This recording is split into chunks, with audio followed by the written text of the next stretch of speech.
Hi hello నమస్తే ICC champions trophy 2025లో third match అయితే జరగబోతోంది. కరాచీలో ఆఫ్ఘనిస్తాన్ అండ్ సౌత్ ఆఫ్రికా ఈ రోజు మ్యాచ్ ఆడబోతున్నారు. మరి ఈ రెండు టీమ్స్లో ఏది స్ట్రాంగెస్ట్ టీం అండ్ ఎవరి బలాబలాలు ఏంటో తెలుసుకుందాం. మనతో పాటు స్పోర్ట్స్ అనలిస్ట్ వెంకటేష్ గారు ఉన్నారు. Hi sir. సో ఫస్ట్లీ రెండు చాలా ఫేవరెట్ సైడ్స్. ఇండియాలో కూడా రెండు టీమ్స్కి చాలా మంచి ఫ్యాన్ ఫాలోయింగ్ ఉంది. కానీ రెండు ఎక్కడో బ్యాలెన్స్డ్గా కనిపిస్తున్నాయి. రెండిట్లో ఏది టఫెస్ట్ టీం అంటారు?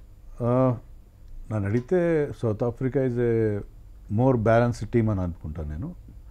యాక్చువల్గా చూస్తే ఏంటంటే south Africa is much stronger in batting department. Afghanistan ట్రెడిషనల్గా కూడా బౌలింగ్ చాలా స్ట్రాంగ్, బ్యాటింగ్ కాస్త ఇన్కన్సిస్టెంట్. సో ఆఫ్ఘనిస్తాన్ అంతా బాగానే ఉంటుంది, బౌలింగ్ వాటి స్పిన్ కానీ పేస్ కానీ అంతా బాగానే ఉంటుంది. బట్ బ్యాటింగ్లో మీరు చూస్తే ఏంటంటే కన్సిస్టెంట్గా ఆడేవాళ్ళు చాలా తక్కువ. సో అదొక్క లోపం అది వాళ్ళకి చాలా సంవత్సరాలుగా బాధిస్తూనే ఉంది. బట్ స్టిల్ వాళ్ళు మనం చూసాం కదా 2023 వరల్డ్ కప్లో 6th ప్లేస్లో ఫినిష్ చేశారు. మనం మ్యాక్స్వెల్ కనుక ఆ సూపర్ ఇన్నింగ్స్ ఆడకపోతే వాళ్ళు నాకౌట్ కూడా వెళ్ళి ఉండేవారు. అలాగే 2023 లాస్ట్ ఇయర్ T20 వరల్డ్ కప్లో కూడా దే రీచ్ సెమీఫైనల్స్. సో ఎప్పుడు కూడా జైంట్ కిల్లర్స్ వాళ్ళు. సో ఆఫ్ఘనిస్తాన్ ఎప్పుడు ఎవరు తక్కువగా అంచనా వేయడానికి వెళ్ళలేదు. అండ్ ఆఫ్ఘనిస్తాన్ స్ట్రెంగ్త్ వచ్చేసి వాళ్ళ స్పిన్నర్సే ఖచ్చితంగా మాట్లాడాలి. అండ్ ఖచ్చితంగా సౌత్ ఆఫ్రికాని అయితే వాళ్ళ స్పిన్నర్స్ ఇబ్బంది పెడతారు. సో దాన్ని వాళ్ళు ఎలా ఓవర్కమ్ చేస్తారంటారు? స్పిన్నర్స్ని ఇబ్బంది పెడతారు కానీ ఆ స్పిన్నర్స్ని ఆడగల ప్లేయర్స్ వాళ్ళకున్నారు. ముఖ్యంగా క్లాసన్ స్పిన్ బాగా ఆడతాడు, వ్యాంటర్డిసన్ బాగా ఆడతాడు, మార్క్రమ్ బాగా ఆడతాడు. సో వాళ్ళకి ఉన్నారు. ముఖ్యంగా హెన్రీ క్లాసన్ మీద వాళ్ళు డిపెండ్ అవుతారు. హెన్రీ క్లాసన్ ఎలాంటి స్పిన్ బౌలింగ్ అయినా ఎక్కడైనా వాళ్ళ స్పిన్నర్స్ మీద భయంకరంగా అటాక్ చేస్తాడు. సో వాళ్ళ ఆఫ్ఘనిస్తాన్ స్పిన్నర్ రషీద్ ఖాన్ కావచ్చు, నూర్ అహ్మద్ కావచ్చు, మహమ్మద్ నబీ కావచ్చు, వాళ్ళకి కౌంటర్ ఎవరంటే క్లాసన్. సో క్లాసన్ ఎలా ఆడతాడు, ఏ విధంగా వాళ్ళని అటాక్ చేస్తారన్న దాని మీద వాళ్ళు ఎక్కువగా డిపెండ్ అవుతారు. అండ్ ఆఫ్ఘనిస్తాన్ బ్యాటింగ్ గురించి మనం ఎలాగూ అనుకున్నాము, వాళ్ళు ఆ బ్యాటింగ్ కనుక కొంచెం స్ట్రెంగ్తెన్ చేసుకుంటే వాళ్ళకి కొంతవరకు ఈజీ అయ్యే ఛాన్స్ ఉంది. సో ముందుగా ఎవరు స్టెప్అప్ చేస్తే బ్యాటింగ్లో వాళ్ళు కొంతవరకు స్ట్రెంగ్త్ అయ్యే ఛాన్స్ ఉందండి? వాళ్ళ బ్యాటింగ్లో ఇబ్రహీం జద్రాన్ అని ఓపెనింగ్ బ్యాట్స్మెన్, అది చాలా కన్సిస్టెంట్గా ఆడతాడు. అలాగే Rahmanullah Gurbaz is a match winner. On his day అతను చాలా ఎఫెక్టివ్గా ఆడతారు కానీ ఇన్కన్సిస్టెంట్. అలాగే వాళ్ళ కెప్టెన్ కానీ రెహమాన్ షా కానీ వీళ్ళు చాలా స్లోగా ఆడతారు. ఈ ఫార్మాట్కి అంత సూటబుల్గా. బట్ ఉమర్ జాయ్ లాంటి ఆల్రౌండర్స్ ఉన్నారు ఆ టీంలో. రషీద్ ఖాన్ బాగా బ్యాటింగ్ చేస్తారు, మహమ్మద్ నబీకి బోలంత ఎక్స్పీరియన్స్ ఉంది. సో వాళ్ళ లేటర్ ఆర్డర్లో టాప్ ఆర్డర్ కనుక ఫెయిల్ అయినా కూడా లేటర్ ఆర్డర్లో వాళ్ళకి కొంత టాలెంట్ ఉంది, కొంత డెప్త్ ఉందని మనం ఎక్స్పెక్ట్ చేయొచ్చు. అండ్ మెయిన్గా కరాచీ పిచ్ చూసుకుంటే ఎక్కడన్నా ఆఫ్ఘనిస్తాన్ వాళ్ళకి అనుకూలంగా ఉంటుందా అనే ఇదిలో కూడా ఉన్నారు. సో కొంత డౌట్స్ వస్తున్నాయి, అది ఎంతవరకు నిజమంటే? కరాచీలో మనం ఆల్రెడీ ఒక మ్యాచ్ చూసాము, అది హై స్కోరింగ్గా 320 వచ్చింది న్యూజిలాండ్కి. ఈవెన్ పాకిస్తాన్ కొంత తడబడినా కూడా అది బ్యాటింగ్ అనుకూలంగానే ఉన్నది. ఓవరాల్గా డ్యూ ఫ్యాక్టర్ కూడా ఉండే పరిస్థితి ఉంటుంది. ఐ థింక్ హై స్కోరింగ్గానే ఉండే అవకాశం ఉంది, అన్లెస్ బౌలర్స్ బాగా బౌలింగ్ వేస్తే తప్ప.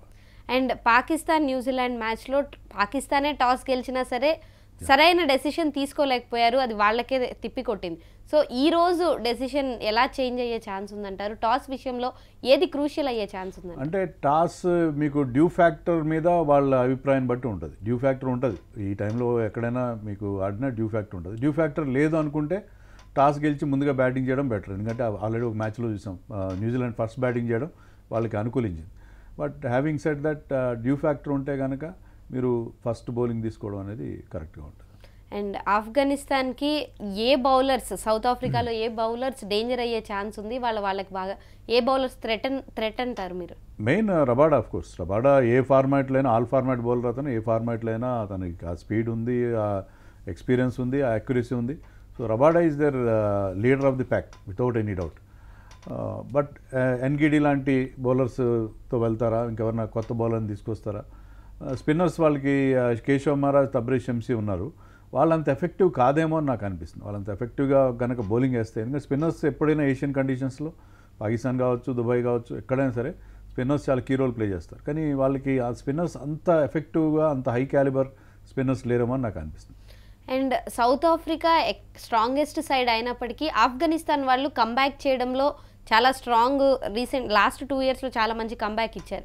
సౌత్ ఆఫ్రికా రీసెంట్ టైమ్స్లో కొంతవరకు ఫామ్ కోల్పోయి వాళ్ళు కొన్ని మ్యాచెస్ ఓడిపోయి రావడం జరుగుతుంది. అది ఎక్కడన్నా ఈ బ్యాలెన్స్ని డిస్టర్బ్ చేసే ఛాన్స్ ఉందంటారు?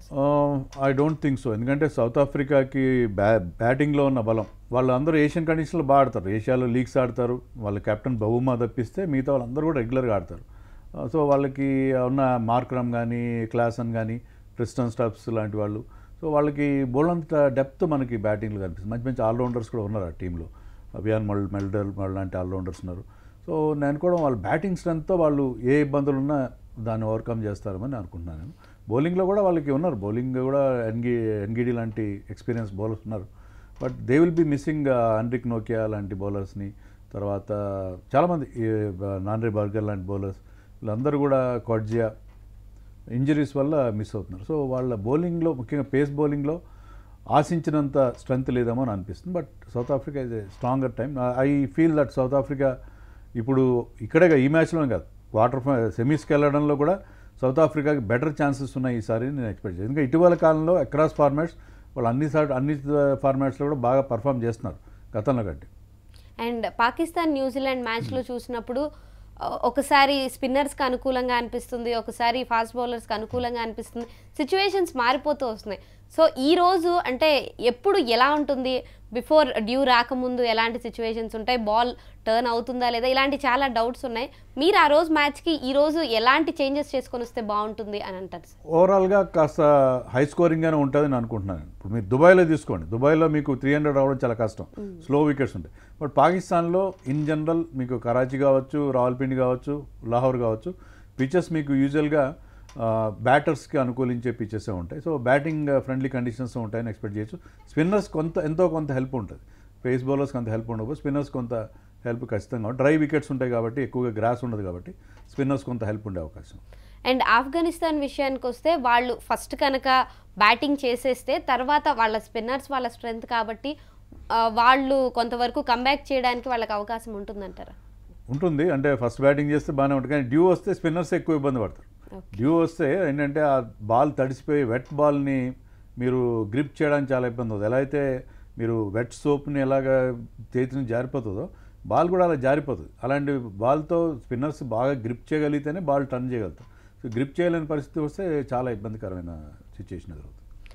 అండ్ ఇంకొక విషయం మెయిన్గా వెదర్ కండిషన్ గురించి, నిన్న ఇండియా బంగ్లాదేశ్ మ్యాచ్లో హృదయ్ ఆ ఇంబ్యాలెన్స్ వల్ల చాలా ఇబ్బంది పడ్డారు. సో అలాంటి సిచ్యువేషన్స్ ఏమైనా పాకిస్తాన్లో కనిపించే అవకాశం ఉందంటారు? నన్ను అడిగితే పాకిస్తాన్లో ఇప్పుడు ఇంకా మనం నార్త్లో, ఇప్పుడు ఇండియాలో తీసుకున్న పాకిస్తాన్లో తీసుకున్న నార్త్లో ఇంకా వింటర్ ఉంటుంది. మనకైతే ఆల్రెడీ సమ్మర్ వచ్చేసింది, కానీ అక్కడ ఇంకా వింటర్ కంటిన్యూ అవుతే అక్కడ మీకు మేక్ కానీ ఫుల్గా ఎండలు వచ్చే పరిస్థితి ఉండదు. మార్చి కూడా వాళ్ళకి రిలేటివ్లీ కూల్గానే ఉంటుంది. సో పాకిస్తాన్లో వెదర్ ఫేవరబుల్గానే ఉంటుందని అనుకుంటున్నాను. అండ్ పాస్ట్ రికార్డ్స్ చూస్తే సౌత్ ఆఫ్రికాకే ఎక్కడన్నా ఎడ్జ్ ఉంది అని అనిపిస్తుంది, కానీ ఆఫ్ఘనిస్తాన్ ఛాంపియన్స్ ట్రోఫీలో ఇది కొంచెం డెబ్యూ టైప్ కాబట్టి సో వాళ్ళు ఫస్ట్ మ్యాచ్ మేము ఎలాగైనా ప్రూవ్ చేసుకోవాలి అనే కసితో ఆడతారు అనుకుందాం. డెఫినెట్గా, ఎందుకంటే వాళ్ళకి ఇప్పుడు ఫజల్ హక్, ఫరూక్ లాంటి వాళ్ళ బౌలర్స్ ఏమైనా, ఉమర్ జాయ్ కూడా న్యూ బాల్తో బాల్ స్వింగ్ చేస్తాడు, కొంచెం ఏమైనా హెల్ప్ లభిస్తే అతను కూడా వికెట్లు తీయగలడు. సో వాళ్ళ బౌలింగ్ అటాక్ విషయంలో బ్రహ్మాండమైన బౌలింగ్ అటాక్ ఉంది. బ్యాటింగ్ విషయంలోనే కొంచెం ఇబ్బందికరం, కానీ బ్యాటింగ్లో కూడా ఒకరిద్దరు గుర్బాజ్ లాంటి వాళ్ళు, నబీ లాంటి వాళ్ళు సెటిల్ అయ్యి పెద్ద నాకు ఆడితే I think they can surprise any team. South Africa కానీ, ఇంగ్లాండ్ కానీ, ఆస్ట్రేలియా కానీ, 3 టీమ్స్లో ఒక టీంకి ఝలక్ ఖచ్చితంగా ఇస్తారు ఆఫ్ఘనిస్తాన్. వాళ్ళు సెమీస్కి వెళ్తారా లేదని మనం చెప్పడం కష్టం, ఎందుకంటే ఆ గ్రూప్ చాలా టఫ్గా ఉంది, చాలా స్ట్రాంగ్ టీమ్స్ ఉన్నాయి. కానీ ఆ 3 టీమ్స్లో ఏదో ఒక టీంని ఖచ్చితంగా ఇబ్బంది పెడతారు, ఖచ్చితంగా వాళ్ళని ఓడిస్తారని చెప్పి మనం ఎక్స్పెక్ట్ చేయొచ్చు. That could be South Africa today or tomorrow, some other day Australia or England. So 2 టీమ్స్లో స్ట్రెంగ్త్స్ ఏంటి, వీక్నెస్ అంటే ఏంటంటే ఏం చెప్తారు సార్ మీరు?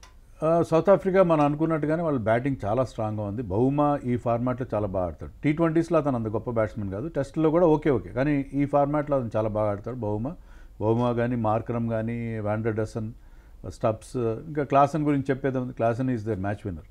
సో వాళ్ళకున్న ఆల్రౌండ్ స్ట్రెంత్ కూడా, ఆల్రౌండర్స్ కూడా టీంలో మంచి ఆల్రౌండర్స్ ఉన్నారు. ఏమైనా Rabada also can bat. So వాళ్ళకి ఆ బ్యాటింగ్ డెప్త్ ఉంది, బ్యాటింగ్లో చాలా స్ట్రాంగ్. బౌలింగ్లోనే పేస్ బౌలింగ్లో చాలామంది పేసర్స్ ఇంజర్డ్ లిస్ట్లో ఉన్నారు కాబట్టి ఎన్గిడి ఎంతవరకు రబాడాకి అతను సపోర్ట్ ఇవ్వగలుగుతాడు అనేది మనం చూడాలి. There bowling is entirely dependent Rabada. మిగతా బౌలర్స్ అంత ఎఫెక్టివ్ బౌలర్స్ లేరేమో అని అనిపిస్తుంది. అండ్ ఫస్ట్ కనుక బ్యాటింగ్ చేస్తే టేబుల్ మీద ఎంత స్కోర్ పెడితే ఈజీ అవుతుంది అంటారు సార్? నెక్స్ట్ పాకిస్తాన్ కాబట్టి 300 చేయాలి, 300 కానీ 280, 290 చేయాలి. అంతకంటే తక్కువ స్కోర్ అయితే అక్కడ మీరు డిఫెండ్ చేసుకోవడం చాలా కష్టం. ఎందుకంటే అక్కడ జనరల్లీ బ్యాటింగ్కి అనుకూలంగా ఉండే పిచ్లు. అది కరాచీలో మనం చూసింది ఏంటంటే ఫస్ట్ మ్యాచ్లో అవుట్ఫీల్డ్ వాజ్ లైట్నింగ్ ఫాస్ట్. అంటే మీరు కనుక దాన్ని సరిగ్గా ప్లేస్ చేయగలిగితే, గ్యాప్లో కనుక ఆడగలిగితే బాల్ బౌండరీకి బుల్లెట్ వేగంతో దూసుకెళ్తుంది. సో బౌండరీస్ ఈజీగా వస్తాయి అక్కడ, చాలా ఈజీగా మీరు కనుక బాల్ని చక్కగా టైం చేయగలిగితే మీకు బౌండరీలు వచ్చే అవకాశం ఉంటుంది. కాబట్టి ఐ థింక్ పెద్ద స్కోర్ చేయాలి, 280 మినిమం చేయాల్సి ఉంటుంది.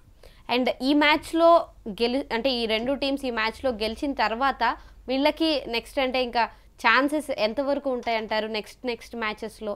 ఇది గ్రూప్ ఆఫ్ డెత్ అని చెప్తున్నాం మనం. ఎందుకంటే ఈ గ్రూప్లో Australia, England, south Africa, Afghanistan ఈ 4 ఏ 2 టీమ్స్ అనే క్వాలిఫై కావచ్చు.